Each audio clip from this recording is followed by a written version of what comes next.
우리 옆에 있는 분들하고 좀 인사 한번 했으면 좋겠습니다. 인사하실 때 이렇게 좀 인사할까요? 많이 기다렸습니다. 보고 싶었습니다. 이렇게 인사할까요? 보고 싶었습니다. 이렇게 좀 인사하십시다. 보고 싶었습니다. 네, 보고 싶었습니다. 보고 싶었습니다. 네.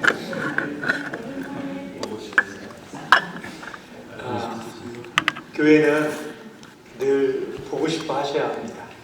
그렇죠? 주일날 만나는 것이 기쁘고, 오늘 이 사람 너무 보고 싶다라는 마음으로 와지는 곳, 그것이 교회라고 생각합니다. 교회는 저는 그것이 맞다고 생각해요. 그리고 예배는 하나님을 기쁘시게 하는 것입니다.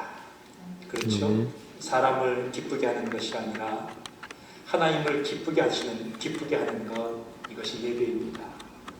오늘 이 시간 다른 모든 것들을 떠나서 하나님을 예배했으면 좋겠습니다.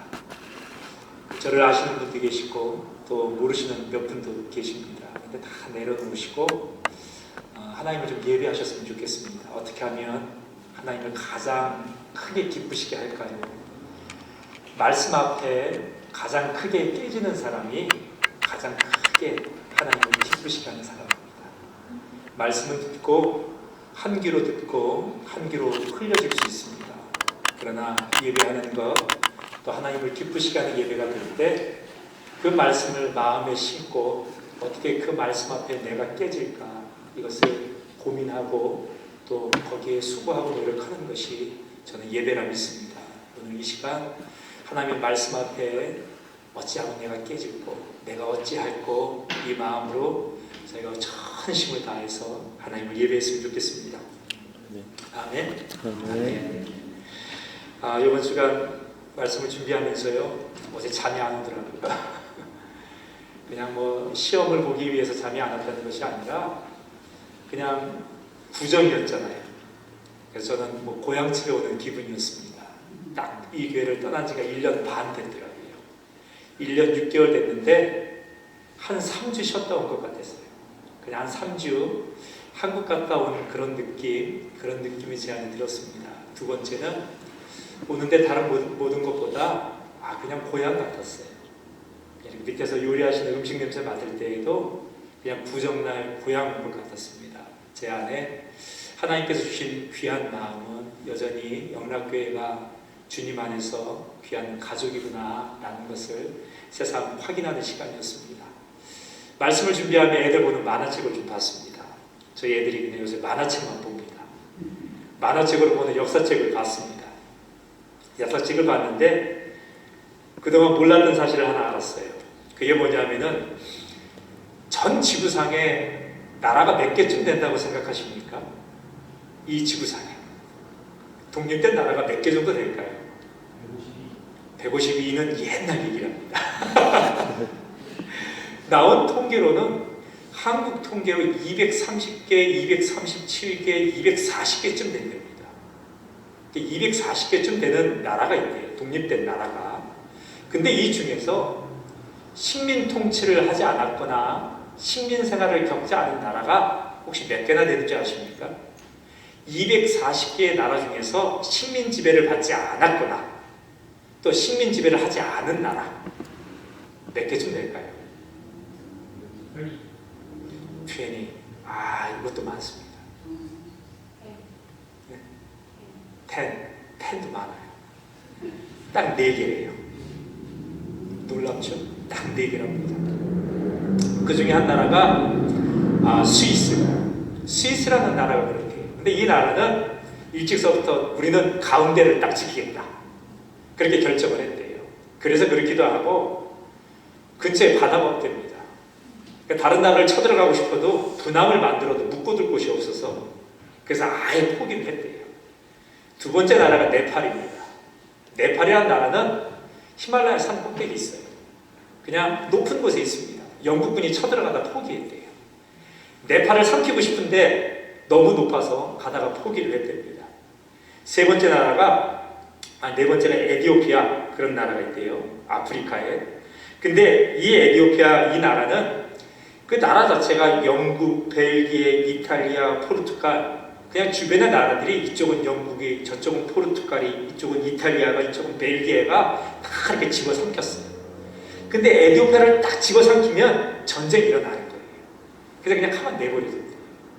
그런 나라가 아시아에도 하나 있습니다. 바로 타이라는 나라입니다. 한쪽은 서쪽은 영국이, 동쪽으로는 프랑스가 먹었어요. 그랬더니 타이를 집어삼키면 영국과 프랑스가 전면전을 벌여야 됩니다. 그래서 그냥 타이를 중간에 딱 두고 싸우지 말자 그랬대요. 제가 몰랐던 사실이었습니다. 나라가 그렇게 많은 것도 몰랐고, 그리고 식민 지배를 받지 않았던 나라가 4개에 불과한 것도 잘 몰랐습니다. 근데 제 마음속에 어떤 생각이 드냐면은, 야, 그러면 참 많은 나라들이 원치 않았지만 나라를 뺏겼겠구나. 정말 많은 나라들이 원하지 않았지만 나라를 뺏겼겠구나 라는 것입니다. 저희 나라를 보더라도요, 나라를 뺏기니까 섭섭하고 나라를 뺏기니까 마음속에 화가 있지요. 그래서 독립투쟁 이런 거 합니다. 이 독립투쟁을 할 때, 독립운동할 때 돌아가신 분들이 참 많습니다. 그 이유가 뭡니까? 나라를 되찾을 수만 있다면, 나는 죄를 지어도, 나는 내 삶이 힘들어지고 생명의 위협을 느껴도 나라를 되찾을 수만 있으면 좋겠다라는 그런 운동이었어요. 저희 나라만 그랬을까요? 나라를 뺏어가는데 그냥 눈 똑바로 뜨고 마음껏 가져가세요. 편한 대로 하세요. 그런 나라가 어디 있었겠어요? 모든 나라가 자기 힘에 맞는 대로 나라를 지키기 위한 끊임없는 싸움을 싸웠겠죠. 나라를 지키는 것에 목숨도 아까워하지 않았을 것입니다. 이 모든 세상의 역사들을 보면서 그래, 나라를 지키는 것 모두가 고개를 끄덕끄덕합니다. 큰 것만이 아니라 작은 것에서도 세상은 무지 열심히 지키고자 합니다. 정치판에서는요, 정당이 정권을 지켜요. 또 삼성과 애플은 특허권을 가지고 싸우지요. 특허를 지킵니다. 농부는 농작물을 지키고, 우리 형제님들이 좋아하시는 축구에도 열심히 골키퍼가 골문을 지킵니다. 어디 그뿐인가요? 챔피언은 벨트를 지키고요, 부모는 자녀를 지킵니다. 이처럼 지키려고 할 때에는 그럴 만한 이유가 있지요. 왜 지킬까요? 중요하니까 지키지요. 뺏어가려는 것이 있고 뺏기지 않으려고 중요하니까 그것을 지켜냅니다. 중요하기 때문에 지켜내는데, 지킬 때 무엇을 대가로 지불합니까? 생명을 그 대가로도 지불합니다. 그럼 저희가 생각해 봐야 돼요. 생명을 대가로 지불할 만큼 그렇게 귀한 것인가? 한 개인은 명예를 지키기 위해서 생명을 대가로 지불합니다. 또 부모는 가정을 지키기 위해서 모든 노력과 수고를 아끼지 않습니다. 부모가 자녀를 지키기 위해서 그 목숨도 내놓는 거 아시죠? 차가 돌진합니다. 근데 아빠가 아이를 안아요. 건물이 무너져 내리고 화산이 폭발합니다. 근데 그 뜨거운 물길 속에 엄마가 아이를 안아요. 부모는 생명을 걸고 자기 자녀를 지킵니다. 그 모습 속에 무엇이 담겨 있습니까? 이 아이는 내 생명보다 귀합니다 라고 얘기하는 것입니다. 세상도 그러하죠. 수많은 지키고자 하는 노력이 있습니다. 때때로 생명을 지불하는 대가, 그 대가를 감수하고서라도 지키고자 합니다. 오늘 성경은 교회도 지켜야 할 게 있다라고 얘기합니다. 세상은 다 지켜내는 것처럼 교회도 지켜야 될 게 있다라고 얘기합니다. 그 지켜야 할 것, 오늘 본문 4장 3절로 이렇게 얘기합니다. 평안에 매는 줄로 성령에 하나 되게 하시는 것을 힘써 지켜라. 교회가 지켜야 되는 것이 있다면 하나 되는 것이다 라고 얘기하세요. 하나 되는 것, 근데 그냥 지키는 것이 아니라 이 하나 되는 것을 지키기 위해 힘써라 라고 얘기합니다. 하나 되는 것을 지켜내는 것, 그런 존재가 되게 하신 것, 이것을 에베소서 2장에 교회를 상세하게 풀어 설명하세요. 하나님께서 우리를 부르셨다는 것 여러분 혹시 아십니까? 여기 계신 분들은 에클레시아 그래요. 교회를 에클레시아 그렇게 얘기합니다. 불러낸 사람들, 하나님 부르신 사람들, 그런 사람들의 모임이라는 뜻입니다. 그러면 어디에서 불러내셨을까요? 그것을 에베소 2장에는 이렇게 설명합니다. 죄와 허물에서 우리를 부르셨습니다. 죄와 허물로 죽을 수밖에 없었대요. 허물과 죄로 죽었던 너희를 하나님 불러내셨대요. 두 번째로 세상의 풍조를 따라서 또 불순종의 영을 따라 살았대요. 그런 것에서 우리를 불러내셨대요. 마지막으로 육신의 정욕대로 사는 삶에서 우리를 불러내셨답니다. 하나님 없이 세상을 사는 사람들의 모습이 이 네 가지와 같습니다. 그러니까 하나님을 모를 때에는요, 그 삶이 죽은 자와 똑같답니다. 저희 할머님이 욕심이 참 많으셨어요. 좋은 약은 할아버지 안 주시고 혼자 드셨습니다. 그러니까 좋은 건 혼자 아꼈다가 다 드셨어요. 할머님이 돌아가서 염을 하는데요. 염하시는 분이 이렇게 얘기합니다. 이제 고인이 가셔야 됩니다. 노잣돈 드리세요. 그러셨어요. 그러자 모든 친족들이 이렇게 노잣돈을 할머니 위에다 이렇게 얹어놨어요. 그러자 이 염을 하시는 분이 이렇게 얘기하셨습니다. 아유, 어르신 노잣돈 많이 생기셨네요. 이거 이대로 두면 잊어버리시니까 주머니에 넣으세요 하고 복주머니에 넣어드렸어요. 그리고 가족들이 마지막 기도를 드립니다. 근데 저는 믿음이 없어서 눈 뜨고 봤어요. 그랬더니 염하시던 분이요, 복주머니를 이렇게 열어서 그 속에 있는 돈을 이렇게 꺼내서 자기 주머니에 넣는 거예요. 보통 그 수고를 그렇게 가져가시잖아요. 근데 저한테는 그게 충격이었습니다. 왜 충격이냐면은 우리 할머님은 그럴 분이 아니시거든요. 자기 것을 좋은 걸 뺏길 분이 아니세요. 근데 가져가는데 당하고 계시더라고요. 살아 계셨다면 영락없지요. 머리를 다 뽑아 놓으셨을 거예요. 그런데도 그렇게 가져가는데 한 말도 안 하고 그러고 계시더라고요. 죽은 게 이런 겁니다. 감각이 없다는 거예요. 우리가 하나님이 우리를 구하지 않으셨다면, 하나님께 구원받지 않았을 때 영적으로 무감각합니다. 영적인 것 몰라요. 하나님을 모르고 영적인 세상에 있다는 것도 모릅니다. 이거는 차원이 다른 얘기입니다. 세상의 사람들이 2차원으로 살고 있는데 3차원, 4차원에 대한 얘기를 해요. 못 알아들어요. 차원이 다르니까. 우리는 이렇게 우습게 보여도 다른 차원을 삽니다. 세상의 사람들은 육적 차원을 살아요. 뭐 끝이 있겠어? 종말이 있겠어? 내세가 있겠어? 그러고 살아요. 근데 저희는 다른 차원을 살지요. 육신의 죽음은 있어도 하나님께서 심판하시는 그 날이 있고, 육체적으로는 죽은 것 같으나 그때서부터 우리는 시작이야. 하나님이 얘기하시는 영원한 세상이 있어. 이렇게 살죠. 다른 차원이에요. 죄와 허물 때문에 죽을 수밖에 없었고, 죄와 허물 때문에 우리 자체가 죽은 자 같아서 하나님을 감각하지 못했다는 것입니다. 하나님을 못 느꼈어요. 영적인 것 생각도 못했고, 영적인 세상 꿈도 못 꿨습니다. 그렇게 죽었던 사람들. 근데 거기서 구하셨다는 거예요. 그 지금은 어떻게 사십니까? 하나님께로부터 구원을 받으면요, 안지나 저나 하나님이 걸려요. 하나님이 좋아하실까? 하나님이 싫어하실까? 내 인생에 어떤 게 생겼어요? 이걸 새로운 양심 그렇게 얘기합니다. 새로운 양심이 생겼어요. 그래서 이 일을 하는데 하나님 이거 기뻐하실까? 저 일을 하는데 이거 하나님 싫어하시는 거 아닐까? 이게 사는 거예요. 영이신 하나님을 생각하죠. 살아있어서 그렇습니다. 우리 안에 성령이 계시면 이렇게 살 수밖에 없어요. 그래서 죄도 잘 못 짓고 똑바로 살지도 못하고 인생이 맹숭맹숭해요.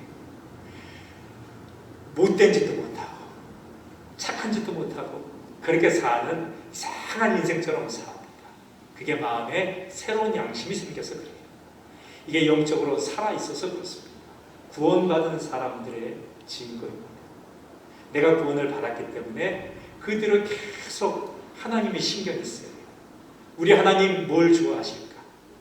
우리 하나님 뭘 기뻐하실까? 우리 하나님 뭘 싫어하실까? 자꾸만 영이신 하나님, 그 하나님을 생각해요. 살아 있어서 그렇습니다. 성경은 또 얘기하죠. 우리가 세상 풍속을 쫓았대요. 그 말은 세상이 내 판단 기준이라고요. 세상이 박수치면 나도 박수쳐요. 세상이 저걸 보면서 저게 잘하는 겁니다 라고 얘기하면 아 그렇구나 라고 박수를 쳐요. 세상이 저건 나쁜 겁니다 라고 얘기하면 아 그렇구나 박수를 쳐요. 교회 안에도 세상의 풍속을 쫓을 수 있습니다. 세상이 얘기하는 가치관을 가지고 살 때 그렇습니다. 세상은 뭐라고 얘기하죠? 큰 게 좋다고 얘기해요. 커야 좋지. 많아야 좋지. 결과가 좋아야 좋지. 세상은 그렇게 얘기합니다. 근데 교회에서도 똑같이 그렇게 얘기할 때가 있어요. 커야 좋은 거지. 많아야 좋은 거지. 끝이 좋아야 좋은 거지. 그러나 여러분 오해하지 마십시오. 영적인 삶은 다를 수 있습니다. 왜냐하면 하나님이 계획하시는 삶이 하나님이 계획하시는 인생에 대한 목적이 그게 아니어서 그래요. 세상의 사람들은 좋고 잘나고 높아지고 많아진 것을 추구하며 살고 그게 제일 값진 것이라 얘기해요. 근데 하나님의 관심은 그게 아니에요. 하나님의 관심은 내가 예수를 닮느냐 예수를 못 닮느냐 이거 하나입니다. 그 이유가 있습니다. 당장 제가 죽었다고 생각해 보세요. 하나님 앞에 갑니다. 그럼 그때 뭐 받아야죠? 심판 받아야 돼요. 심판을 받고 결정합니다. 하나님과 함께 영원히 살 것이냐 하나님 없이 영원히 형벌을 받으며 살 거냐 이게 결정이 돼요. 근데 여러분 지금 모습 그대로 영생을 산다고 생각해 보세요. 예배 드리는 거 재밌으세요? 혹시 무섭진 않으세요? 오늘 장 목사가 설교를 얼마나 하는지 무섭지 않으세요? 오늘 내가 앞으로 드려야 되는 이 예배들 혹시 이 예배가 여러분에게 짐이 되거나 이 예배가 귀찮거나 싫어지거나 예배가 끝날 시간만 체크하거나 혹시 그렇지는 않으십니까? 근데 이렇게 영생을 살아야 된다고 생각해 보세요. 천국일까요? 지옥일까요? 그럼 하나님 뭐 하셔야 될까요? 우리의 영원한 삶이 기쁘고 재밌으려면 예수님 같아야죠. 예수님은 하나님과 하나셨대요. 하나님의 기쁨이 예수님의 기쁨이셨대요. 하나님의 즐거움이 예수님의 즐거움이었고 하나님이 생각하시는 것 예수님도 생각하셨대요. 예수님과 하나님 늘 한 마음이셨대요. 하나님 마음을 제일 잘하는 분도 예수님이에요. 그래서 예수님은 하나님과 같이 계시는 것이 가장 즐거운 분이십니다. 하나님의 목적은 나를 예수님으로 만들어내시는 분이에요. 예수님처럼 예수님이 기뻐하시고 즐거워하시는 것처럼 나를 만들어 가시는 것이 인생의 유일한 목적입니다. 그러니 가끔 하나님께 복권받게 해달라고 주님 같은 사람 되는 것 그래야 영생이 재미있고 그래야 하나님과의 사귐과 동행이 재밌습니다. 이게 하나님의 목표세요. 근데 세상은 반대로 얘기하죠. 공중의 권세 잡은 자처럼 살았대요. 이게 어떻게 사는 거냐면요. 하나님 없이도 살 수 있어. 그 마음이 이 세상의 권세 잡은 자가 주는 마음입니다. 세상의 권세를 잡은 자가 이렇게 얘기해요. 야, 너 혼자 잘 살 수 있어. 돈이 있으면 하나님 없이도 잘 살 수 있어. 이것만 되면 하나님 없이 살 수 있어. 그냥 하나님 없이 붙이지 않아요. 야, 그거는 둘째야. 하나님 아무리 잘 믿으면 뭐하니? 돈 없으면 살아? 돈 없으면 허사지. 하나님도 그거 원하시고. 그러니까 자꾸 하나님 앞에 뭘 앞세워요. 하나님보다 뭔가를 자꾸만 앞세워요. 이렇게 하나님의 말씀으로 살아야 되는데 아유 그거 잊어버려. 이거 있어야 돼. 하나님 말씀의 자리에 자꾸만 다른 것을 올려놓습니다. 그리고 하나님 없이도 말씀 없이도 잘 살 수 있어. 그 마음을 주는 거예요. 저희가 그렇게 살았대요. 마지막으로 육신의 정욕대로 살았답니다. 육신의 정욕대로 사는 게 뭐냐면요. 내 마음대로 사는 거예요. 제가 이 말이 너무 어려워서 고민했어요. 무슨 말일까? 그랬더니 제가 노래도 잘 못하는데 그냥 가요의 가사 하나가 생각나더라고요. 내 눈에만 보여요. 그 어떤 가수가 그렇게 불렀어요. 내 눈에만 보여. 이게 자기가 좋아하는 사람이 아무도 안 보이는데 자기 눈에만 보이는데, 근데 정욕대로 사는 건 내 눈에 나만 보이는 거예요. 내 눈에 내가 먼저예요. 이게 정욕대로 사는 겁니다. 내 이익이 먼저, 내 자존심이 먼저, 내 생각이 먼저, 내 판단이 먼저, 내 경험이 먼저, 늘 내가 먼저예요. 다른 사람이 안 보여요. 내 기도 제목 속에도 다른 사람이 안 보여요. 내 마음에도 다른 사람이 없어요. 나만 보여요. 근데 남녀가 사랑해보세요. 그 사람만 생각나죠. 결혼하신 분들은 아시잖아요. 왜 결혼하셨습니까? 콩깍지 씌웠다고 그랬죠. 그 말이 뭐냐면은 그 사람만 보인대요. 내 눈에는 잘나 보이는데, 다른 사람 눈에는 되게 못났는데 내 눈에는 잘나 보이고 예뻐 보이고 귀여워 보이고, 근데 심지어 그 사람만 생각나요. 안 지나서나. 자기가 좋아하는 것, 사랑하는 것, 내 속에 꽉 차 있는 것, 그거 내가 사랑하는 거예요. 돈을 사랑하는 사람은 돈이 꽉 찼어요. 내 장래의 비전이 꽉 차 있는 사람이 있어요. 여자친구가, 남자친구가, 애들이 내 마음속에 꽉 차요. 사랑하는 거예요. 근데 내가 더 큰 사람, 자기를 사랑하는 겁니다. 그래서 이런 분들은 험한 걸 되게 어려워하세요. 힘들어하세요. 뭐든지 나부터입니다. 이러한 삶을 내 정욕대로 산다고 얘기하고, 이것을 하나님과 관계없이 살았다, 하나님의 약속과는 관계없이 살았다고 얘기해요. 약속의 자녀가 아니라는 거예요. 그래서 진노의 자녀, 이 표현을 씁니다. 본질상 진노의 자녀. 하나님께 혼날 인생, 그렇게 얘기해요. 너 하나님과 관계없어. 다른 말로 하나님과 원수됐다, 그렇게 얘기합니다.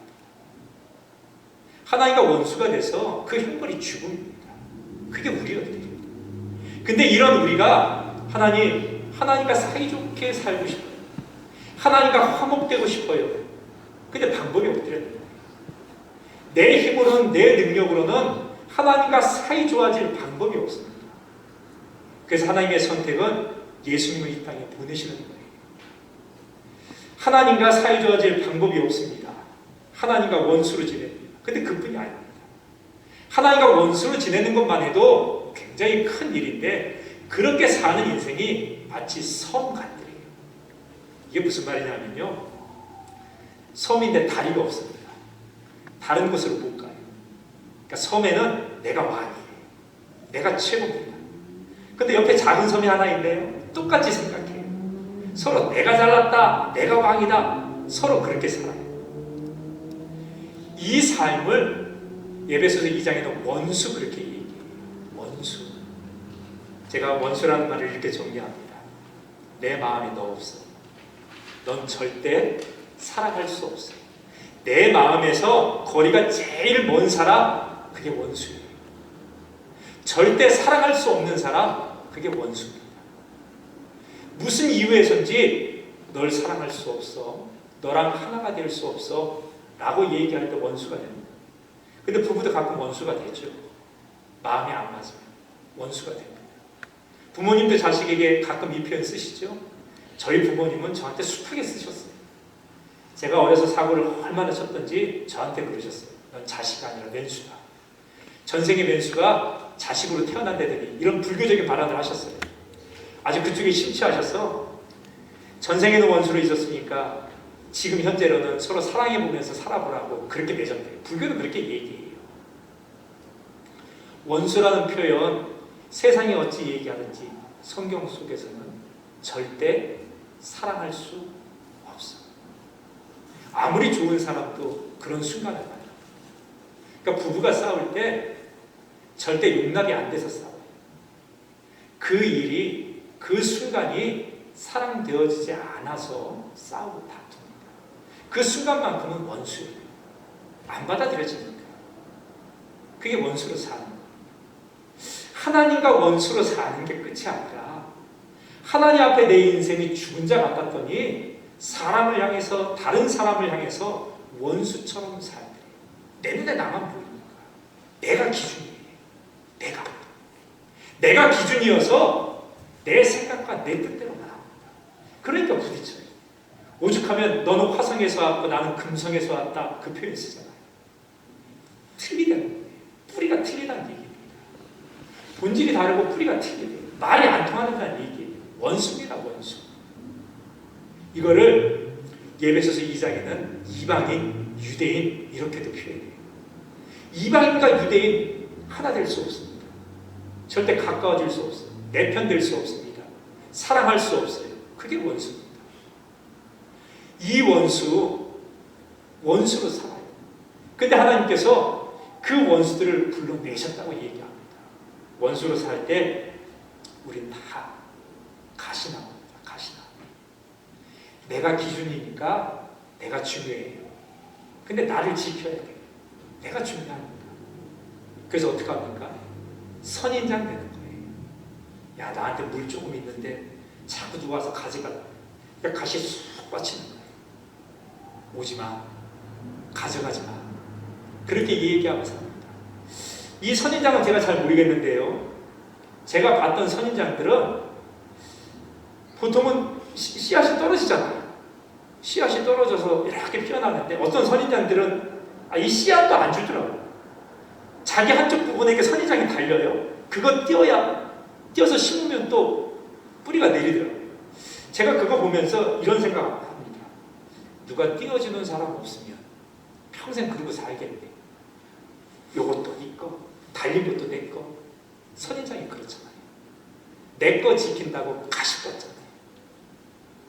나 아프지 않겠다고 남을 찔러대며 살았다. 이게 가시 돋는 인생입니다. 그러니 서로 원수지간일 때는 어떻게 해요? 자꾸 찔러요. 찔러댑니다.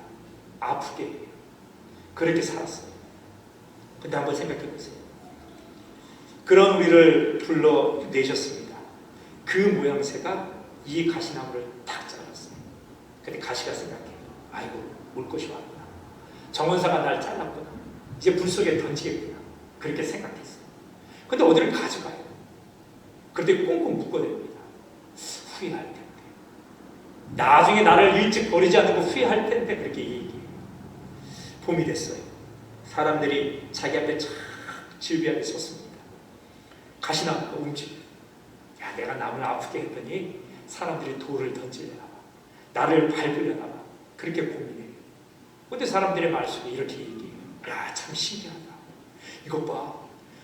장미가 너무 예쁘지. 그렇게 얘기하더래요. 그래서 이 가시나무가 주변을 둘러봤대요. 장미, 웬 장미. 그러고 봤더니 자기는 가시나무인데 자기에게 장미꽃이 폈대요. 어찌된 영문인가. 그리고 봤더니 정원사가 가시인 자기를 잘라서 장미한테 적을 붙였대요. 장미한테 적을 붙여놨더니 장미 뿌리에서 올라온 그것이 나는 가시나무인데 이 가시나무에 장미가 피더래요. 내 본질은 가시나무인데 나는 가시 외에 다른 걸 맺을 수도 없고 다른 게 나올 수도 없는 인생인데 그런 인생을 하나님이 딱 자르셔서 예수님한테 붙여버리셨다. 이거를 에클레시아. 그래서 예수께서 머리 되신다고 얘기하죠. 예수님한테 붙여버리셨다. 그랬더니 사람들이 뭐라고 얘기해요? 야, 예수 그렇게 얘기하잖아요. 하나님이 날 보고 뭐라고 얘기하십니까? 죄인 그렇게 안 부르시고 장미, 의인 그렇게 얘기하세요. 그리고 향기도 장미 향기가 나네, 예수의 향기가 나네, 그렇게 얘기하십니다. 나만 그런 줄 알았더니 나랑 똑같은 처지에 있는 가시들이 그 장미 뿌리에 터져서 달렸대요. 이걸 교회라고 얘기합니다. 그러니까 교회는 서로 원수가 됐던 사람, 하나님이 보시기에 하나님 앞에서도 원수이고 서로 원수인 이 존재들이 예수님 그 뿌리에 딱 붙여진 존재, 이거를 그리스도의 몸, 그렇게 부르는 것입니다. 그래서 예배소서 2장에는요 굉장히 심오한 말씀을 쓰세요.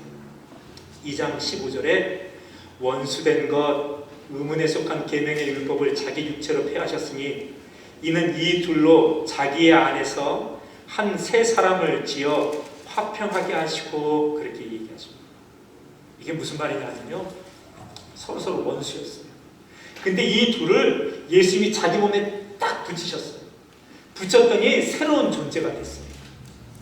예수님 같은 존재, 이걸 그리스도의 몸, 교회라고 부르시는 겁니다. 근데 그 표현을 하실 때 둘을 한 몸으로, 원수인 둘을 한 몸으로 창조해 내셨어요. 새로운 한 사람으로 창조해 내셨어요. 크리에이션, 크리에이트이라는 표현을 쓰십니다. 세상에 없던 개념이라고. 우리 발견, 발명이라는 말 쓰죠. 발견은 있었어요. 근데 몰랐습니다. 근데 찾았어요. 그럴 때 발견 그렇게 얘기해요. 근데 발명은 세상에 없었어요.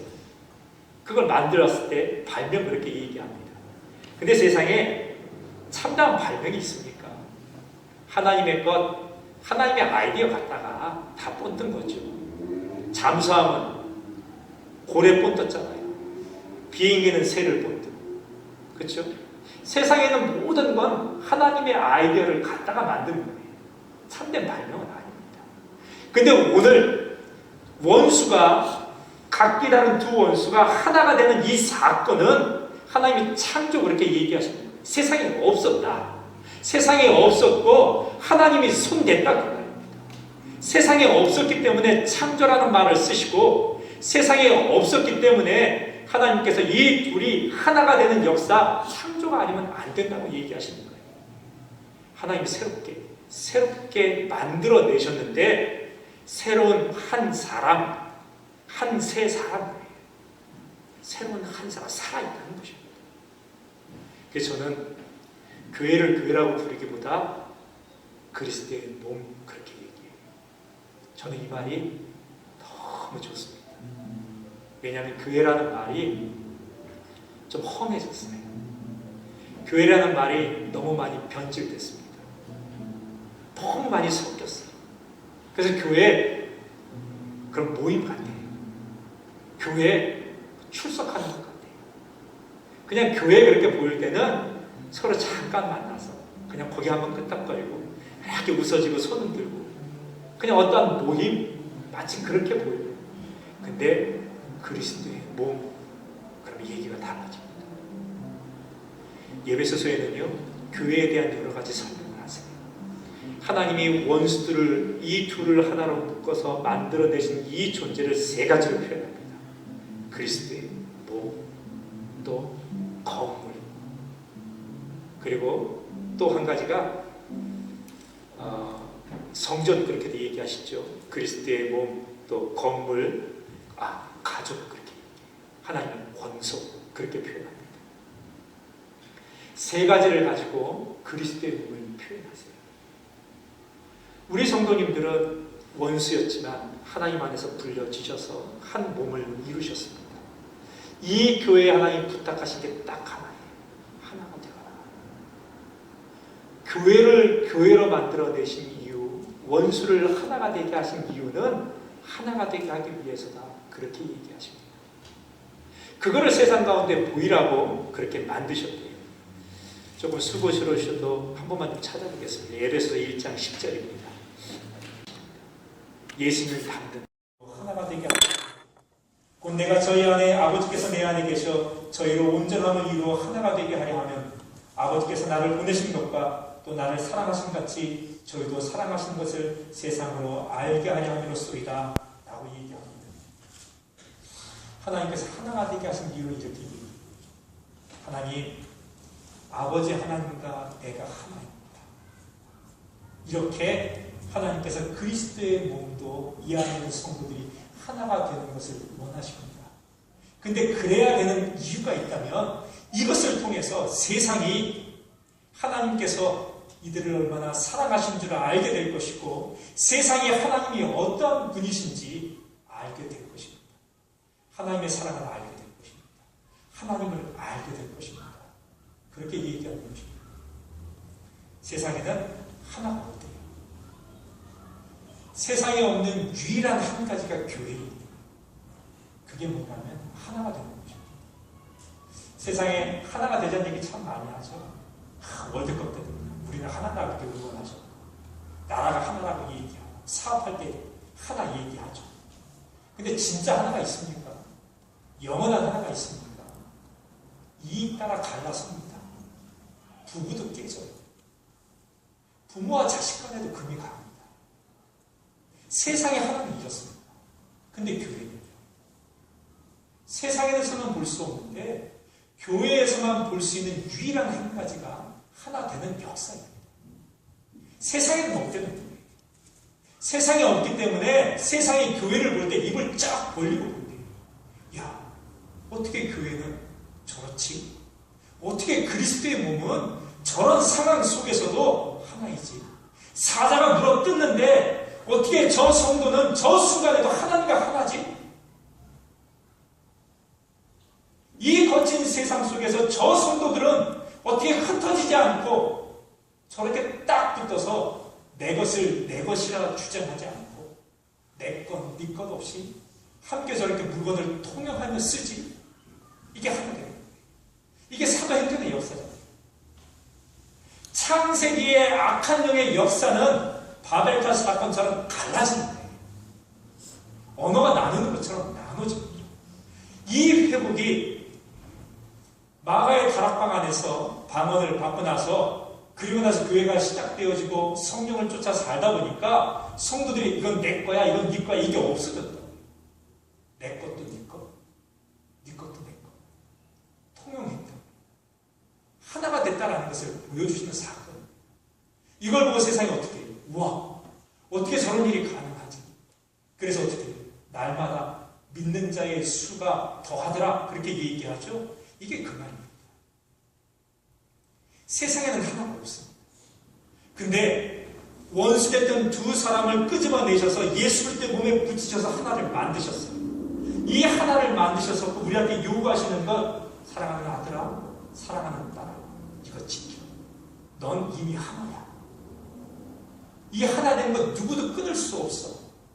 그거 믿고 성령을 쫓아 살아. 성령을 따라가. 그럼 안 깨질 거야. 네가 이렇게 하나로 사는 것, 이렇게 하나로 살 때 세상이 너를 보고 깜짝 놀라요.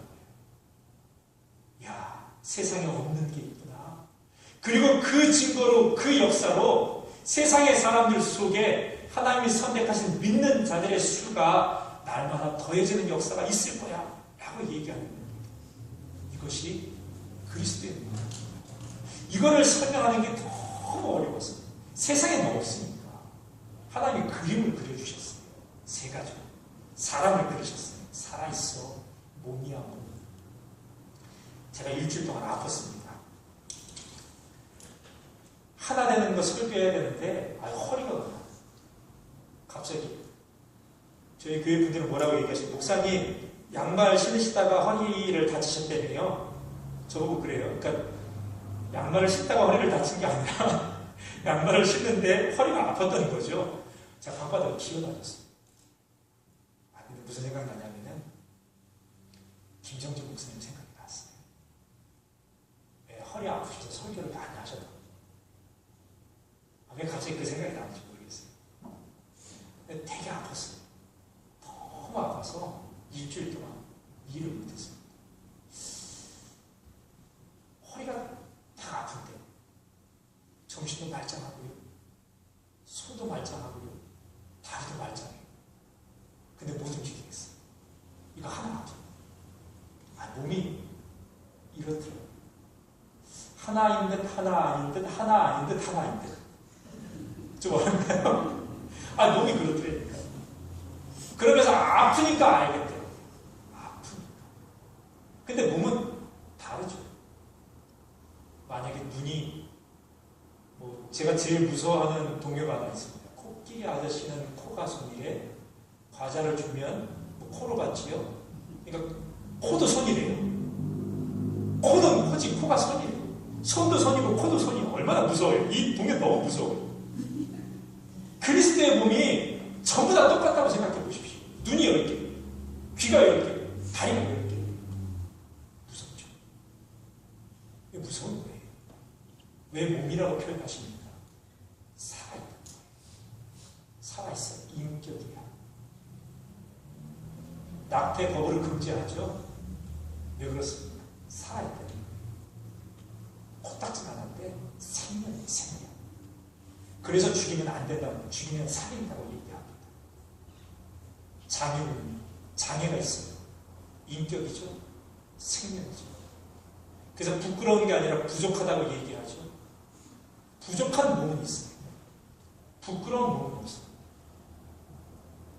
성도의 수가 많은 교회에 되게 튼튼해 보여요.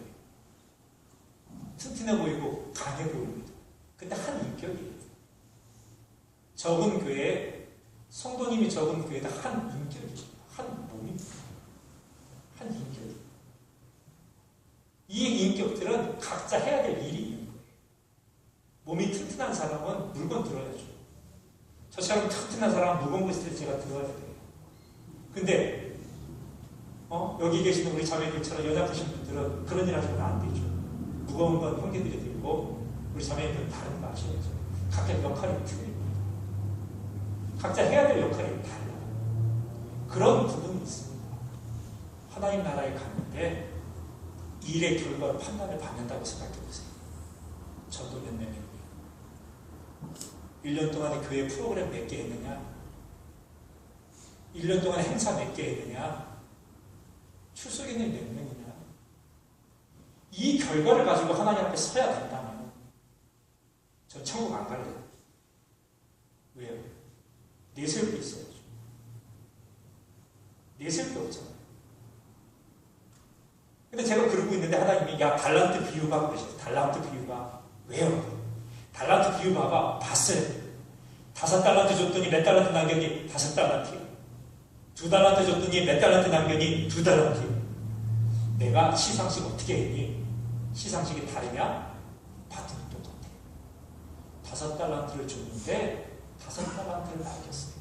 그랬더니 그 칭찬이 착하고 충성된 종아, 내 잔치, 주인의 잔치에 참여해라. 2달란트 줬더니 2달란트 남겼어. 삶이 똑같아요. 착하고 충성된 종아, 내 주인의 잔치에 참여해라. 이거 뭐 보시는 거예요? 일의 결과 보십니까? 양이에요? 아니죠. 결과의 분량이 아니라는 겁니다. 순종의 질을 보시는 거죠. 큰 몸은 큰 몸으로 해야 될 순종이 있어요. 그거 할 때 착하고 충성된 종이 되는 겁니다. 장애가 있는 사람들은 장애가 있는 몸으로 해야 될 일이 있어요. 그 일을 감당해내면 착하고 충성된 종이 되는 거예요. 순종했느냐 안 했느냐, 그게 유일한 기준입니다. 그게 아니라면 천국이 천국입니까? 이 세상에서도 가진 자가 대접받는, 하나님 나라에서도 가진 자, 있는 자, 많은 자, 넉넉한 사람이 대접받는 곳이라면 천국이 아니라고 생각해요. 그럼 뭘 보십니까? 순종입니다. 왜요? 순종하는 그 순간은 내가 하나님 나라예요. 하나님이 나를 100% 다스리셔야 될 수 있는 게 순종입니다. 그 순간은 내가 하나님 나라예요. 하나님 나라가 되는 그 순간 하나님만 보입니다. 내가 순종할 때 내가 보이는 것이 아니라 내가 순종할 때 하나님만 보이세요. 그래서 그 순종의 역사가 사람을 바꾸는 것이죠. 작은 그리스도의 몸, 연약한 그리스도의 몸은 연약할지라도 해야 되는 순종이 있습니다. 그 순종을 해낼 때 착하고 충성된 종아, 내 잔치에 참여해라. 이게 선한 일이에요. 하나님이 원하시는 기뻐하시는 일, 하나님이 원하시는 선한 일, 그것 때문에 만들어 계십니다. 그렇게 순종하면요, 순종할 때마다 조금씩 예수님을 닮아가는 것입니다. 순종의 왕, 온전한 순종하셨던 분, 그 예수님처럼 되어지는 거예요. 그게 교회의 부르심이고 교회가 해야 될 일입니다. 근데 그 중에 첫 번째 일이 하나 되는 거예요. 하나 되는 거 몸 같아요. 달러. 눈은 눈이고 코는 입은 입인데 다 있어야 돼. 달라야 돼. 달라야 산다고 말씀하시는 거예요. 이번에 와닿았어요. 달라야 삽니다. 달라야 살죠. 똑같으면 죽습니다. 달라야 살. 다른 이유가 있다면 함께 가기 위해서 그래요. 눈은 보고 다리는 걷고 한 길을 함께 가기 위해서 달라야 된다. 그게 몸입니다. 두 번째로 건물 그러잖아요. 건물도 달라요. 보세요. 여기도 건물이 되려면 벽과 벽이 만나야죠. 동에서 서로, 또 서에서 이쪽으로 저쪽으로, 동서남북으로 네 벽이 만났습니다. 다른 벽이 만났습니다. 근데 이 벽이 만났는데 건물이 되려면 벽은 다른 방향으로 가. 우리는 다르게 원수니까. 원래 원수잖아요. 같은 게 없어요. 다릅니다. 그 원수들이 한 몸 안에 있어요. 그러니까 싸워요. 교회에 싸움과 같은 갈등이 있는 건 당연합니다. 다르니까. 근데 딱 하나 다른 게 있어요. 뭐가 있냐면은 성경 말씀 이것을 표현하실 때 예수님이 모퉁이 돌입니다. 코너스톤입니다. 라고 표현해요. 저는 어려서 짓기는 일을 하면서 자랐습니다. 애들이 남 불러갖고 놀 때 저는 시멘트 벽돌 불러갖고 놀았어요. 아이들이 세발 자전거 탈 때 저는 짐 자전거 갖고 배달했습니다. 저는 건물을 짓는 것이 너무 쉽고 재밌고 편해요. 저는 모퉁이 돌의 은혜가 얼마나 크죠. 모퉁이 돌이 뭔지 모르시죠? 코너스톤. 벽과 벽을 무너지지 않게 하려면요. 코너에 있는 벽돌은 디귿자 모양을 써요. 니은자. 기역자 모양을 쓴다고. L자. 이게 코너스톤. 이렇게 됩니다. 이쪽을 잡아요. 이쪽은 다른 벽을 잡아요. 예수님이 서로 다른 두 사람을 이렇게 잡아요. 예수님이 안 잡으면 벽이 넘어지는 거예요. 이게 코너스톤입니다. 어떤 때는 벽돌 중간중간에 놓아요. 어떤 때는 땅 밑에 커다란 바위를 두고 이 바위에 말뚝을 박아서 거기에 고정합니다. 코너스톤이 왜 필요해요? 너와 내가 원수이기 때문에 필요합니다. 너와 내가 다르기 때문에 필요합니다. 그래서 코너스톤 얘기를 꼭 하시는 거예요. 하나됨을 지키라고 얘기하실 때 성령에 대한 얘기하시죠. 성령으로 하나 되게 하시는 거예요. 우리 안에서 지금은 성령께서 이 역할을 하신다. 그래서 뭔가를 결정할 때 다릅니다. 하나님이 원하시는 하나됨은 모양이 똑같아지는 게 아니에요. 이거를 획이라고 해요. 획이라.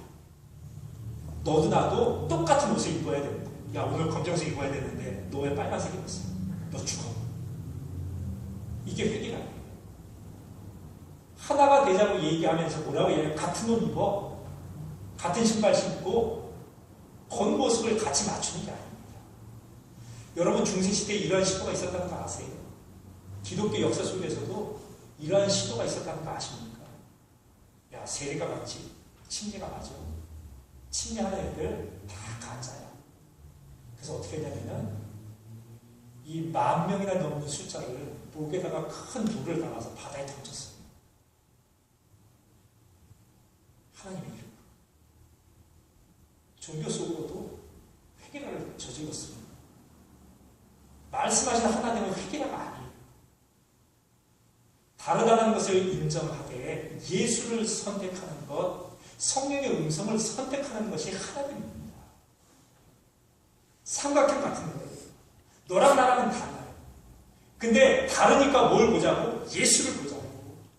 다르니까 어떻게 하자고요? 성령의 음성을 듣자고. 이게 하나 되는 것입니다. 다릅니다. 근데 나를 주장하자. 아까도 세상 속에 살다 어떻게 산다고 했습니까? 나만 보인다고 했죠. 이게 분열이에요. 교회가 깨지고 교회에 문제가 생길 때는 나만 보여요. 그래서 어떻게 해요?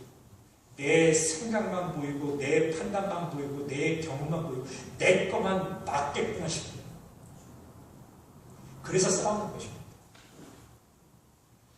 예전에 있었던 교회에 군락이 있었습니다. 그래서 교회에서는 남 부끄러워서 좋은 이름을 대셨어요. 분리개척.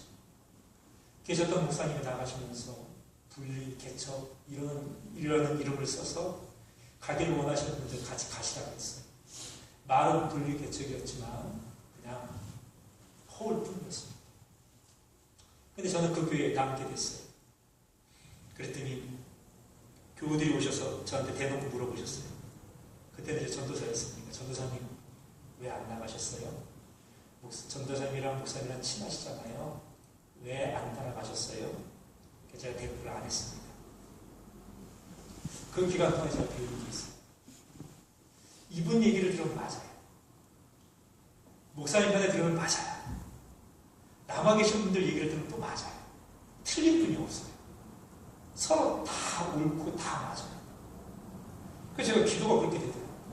어떻게 해야 됩니까?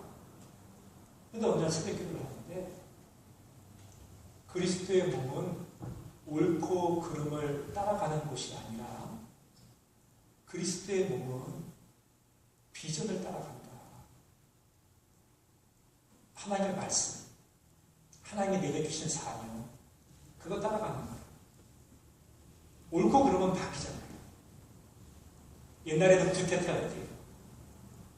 근데 시간이 지났더니 민주화 운동이 됐습니다. 옛날에는 역적이었어요. 시간이 지나니까 영웅이 됩니다. 판단은 바뀝니다. 옳고 그른 것은 바뀝니다. 근데 교회가 무엇 때문에 싸웁니까? 옳고 그른 것 때문에 싸웁니다. 근데 문제는 그 기준이 나예요. 가끔은 상식도 되고 합리적, 논리적인 것도 됩니다. 내 생각. 근데 옳고 그름만을 따라가면 싸울 수밖에 없어요. 근데 그때 뭘 보자고요? 예수님을 봅시다. 예수님을 봅시다. 성령을 바라보십시다. 당신과 나를 보면 이 사이는 맺어지지 않습니다. 부부 사이도 그렇잖아요. 삼각형 같아서 부부 사이는 제일 먼데요. 서로 쳐다보고 있으면 가까워질 수 없대요. 그래서 이 부부도 같이 예수님을 향해서 같이 나아가면 거리가 줄어든대요. 교회도 똑같습니다. 성령께서 하나 되게 하신 것, 그래서 앞에 붙는 거예요. 이게 교회입니다. 세 번째가요, 가족 권속이에요. 제가 이 가족을 표현할 때 이렇게 얘기합니다. 우리 성도님들은 가족이 뭐라고 생각하십니까? 저는 가족 그러면 첫 번째가 숟가락을 들고 함께 한 밥상에 앉는 것, 찌개에 밥 숟가락 같이 담는 것, 그 가족만 해요. 가족이 아니면 참 하기 어렵습니다. 식탁의 교제를 나눌 수 있는 것, 가족이 합니다. 두 번째로 가족은 기다려주는 게 가족. 집안에 애들이 늦으면 기다리시죠. 부모가 늦으면 기다리죠. 남편이 늦으면 기다리죠. 아내가 늦으면 기다리죠. 기다립니다. 그게 가족입니다. 하나님 그렇게 얘기하세요. 세 번째로 가족은 결과로 판단하지 않아요. 오늘 남편이 월급 봉투가 두둑하니까 남편 계속합니다. 근데 월급 봉투가 조금 약해. 그럼 어떻게 해요? 오늘서부터 남편에서 뺍니다. 이렇게 안 하시잖아요. 애들이 죽을 죄를 지었습니다. 이놈의 자식 성적이 이따위야? 너 오늘서부터 내 딸 아니야. 아주 그냥 당장 나가고 있어요. 애가 나갑니다. 떳떳하게 나갑니다. 나갑니다. 근데 조금 더 시간이 지나면 엄마가 전화해요. 어디야? 나가래서 나갔죠. 들어와 밥 먹게. 경험 안 해보셨어요? 들어와 밥 먹고 나가. 밥 먹고 나가고 있어요. 밥은 먹고 나가? 그러시죠? 이게 뭡니까? 행동의 결과로 자녀가 됐다, 안 됐다, 가족이 됐다, 안 됐다, 이렇게 안 해요. 근데 교회 안에서 교회가 자꾸 깨어지거나 아픔이 있을 때는 행동의 결과를 판단해요. 에이, 그게 뭐야? 왜 저래? 그리고 또 뭘 붙여요? 이해할 수 없어. 왜 저런데? 그 말이 아유 사랑할 수 없네. 하나 될 수 없네. 그거가 똑같아요.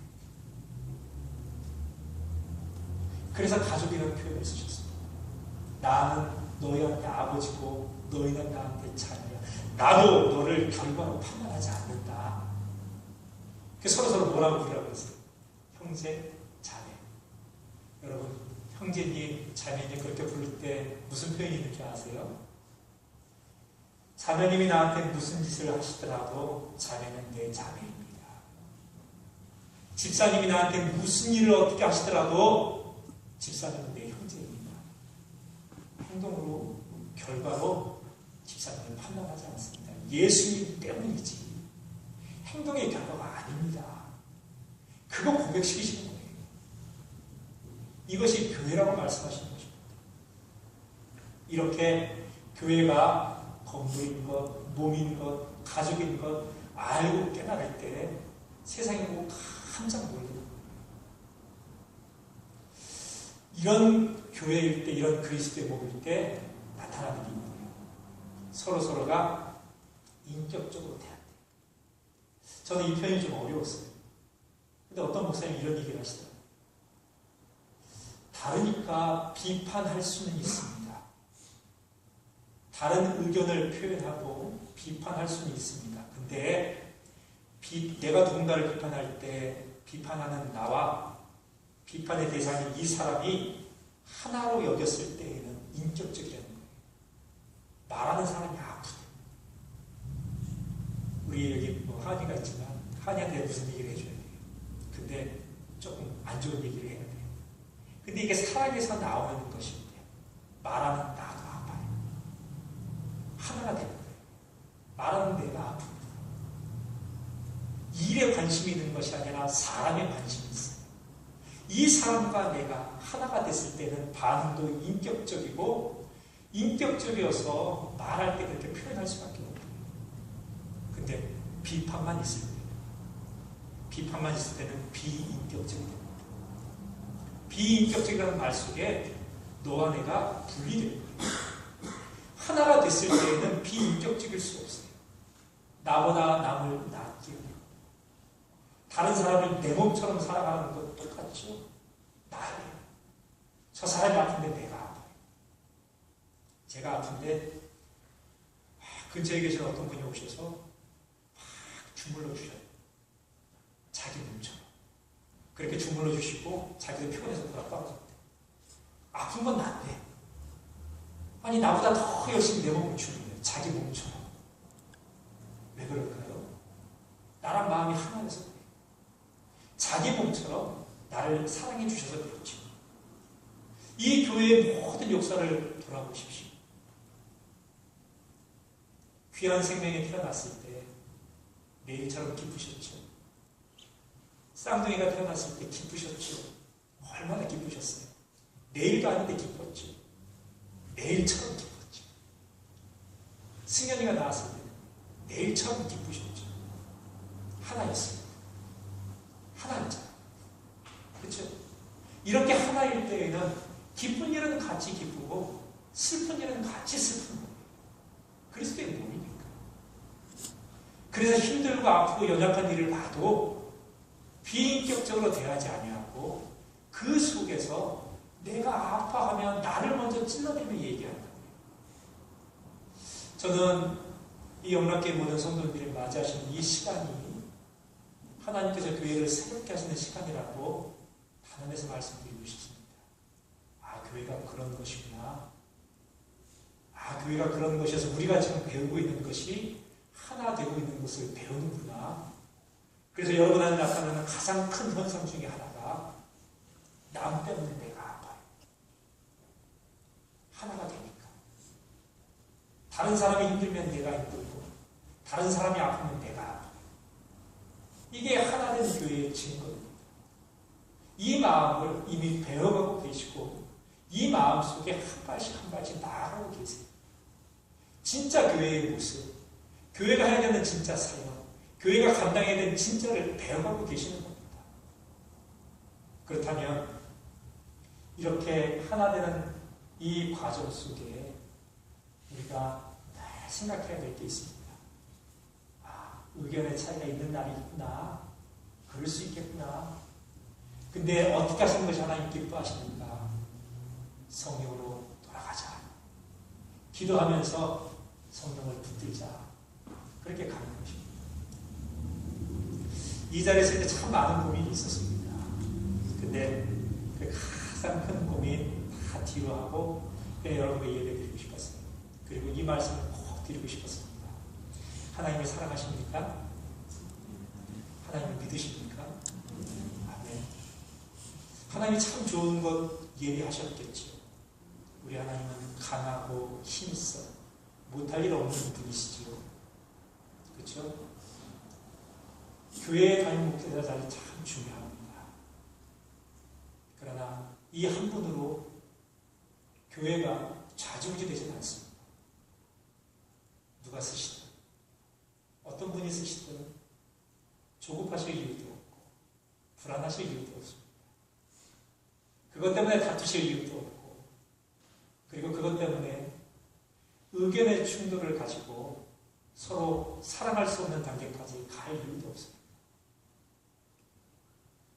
저는 꼭 이렇게 말씀드리고 싶었어요. 오늘이 끝일 줄 몰라서. 뭐냐면요. 최종적으로 어떤 결과가 좁아질 때 혹여나 어떤 사람으로 인해서 의견에 충돌이 생긴다면 그때 어떻게 해야 될까? 저는 그때 이렇게 말씀드리고 싶어요. 의견이 충돌되지 않는 그 눈으로 하십시오. 그게 훨씬 좋은 모습 아닌가요? 의견이 충돌되지 않는 한 몸이 깨지는 것보다 하나님을 믿고 하나님을 신뢰한다면 정말로 그러신다면 하나님이 그렇게 세워내시겠죠. 정말 교회가 뭔지 아시고 그 교회를 세우고자 하신다면 하나님 분명 그렇게 하시겠죠. 그러니 목회자라는 그 역할을 감당해야 될 한 사람이 아니라 하나님을 너무 높게 신뢰하신다면 어떤 분이 어떻게 세워지신들 그분들과 함께 참 아름다운 그리스도의 몸을 이루고 가는 것 그 일도 가능한 일입니다. 하나님 그렇게 만들어 가신 것입니다. 그래서 분열보다는 일치가 반복보다는 그 다음을 선택하시는 것이 저는 이 자리에서 제가 드릴 말씀은 아니지만 그 말씀을 꼭 드리고 싶습니다. 그게 교회 안에 참된 하나님이 아닐까 저는 그렇게 생각합니다. 기도하시면서 더 많이 사랑하십시오. 그리고 하나님께서 말씀하시는 이 사람과 내가 하나가 되는 이 역사 있잖아요. 그거 경험하십시오. 세상의 사람들이 교회를 어찌 보든 교회에 어떤 일이 있든 하나님과 하나 되는 것 이것을 놓치지 않을 때 세상이 이루어집니다. 그리고 세상이 이 교회를 통해서 하나님을 만납니다. 그런 능력 있는 교회의 모습 보이시는 그런 교회가 되시기를 다시 축원합니다. 기도하시겠습니다. 참 좋으신 아버지 하나님 먼저 감사합니다. 가족이